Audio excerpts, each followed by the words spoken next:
Hello guys.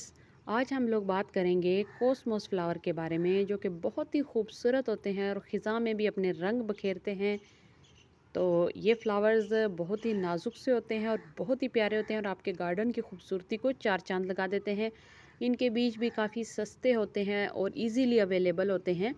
तो ये देखिए, ये इसके बीज हैं और ये 50 से 80 के दरमियान एक पैकेट आपको मिल जाता है, जिसमें काफ़ी सारे सीड्स होते हैं। इनको जब आप नरम तैयार मिट्टी के अंदर लगाते हैं तो 1 हफ़्ते के अंदर ये जर्मिनेट हो जाते हैं और इस तरह से ये छोटे-छोटे पौधे आहिस्ता-आहिस्ता जो हैं वो बड़े होते जाते हैं। फिर इनके ऊपर बड्स बनते हैं और छोटी-छोटी कोंपलें निकलती हैं नई, और बहुत ही खूबसूरत रंगों के फूल खिलते हैं इनके ऊपर।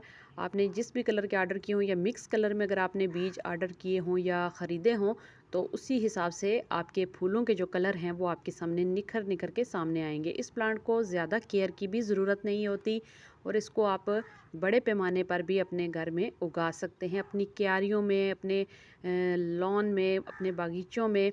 आप अपने खेतों के चारों तरफ में खूबसूरती के लिए इनको उगा सकते हैं। ये बहुत ही प्यारे प्यारे रंगों में होते हैं और इनकी खूबसूरती के क्या कहने।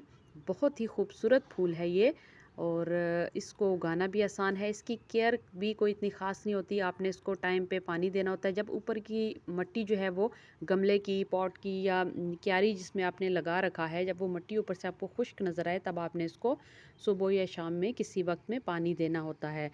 और ये बहुत ही खूबसूरत फूल होते हैं। अगर आप एक पौधा भी उगाते हैं तो उससे आपको काफ़ी सारे सीड जो हैं वो नेक्स्ट सीज़न के लिए मिल जाते हैं।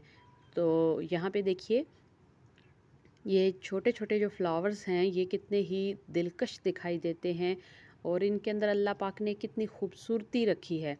और ये बहुत ही छोटे छोटे पौधे होते हैं तो इनके ऊपर फ्लावरिंग स्टार्ट हो जाती है और इसके बाद सीज़न एंड पे जो है वो इनके जो फूल हैं वो ड्राई होते हैं। उसके बाद इनके सीड्स जो हैं वो आपके पास अवेलेबल होते हैं, बिल्कुल ऐसे जैसे मैरी गोल्ड के सीड्स होते हैं। इसी तरह इसके सीड्स भी आपके पास काफ़ी तादाद में जमा हो जाते हैं। आप एक पौधे से अगले सीज़न के लिए काफ़ी सारे पौधे जो है वो अपने लिए सीड्स उनके तैयार कर सकते हैं, उनके सीडलिंग्स तैयार कर सकते हैं।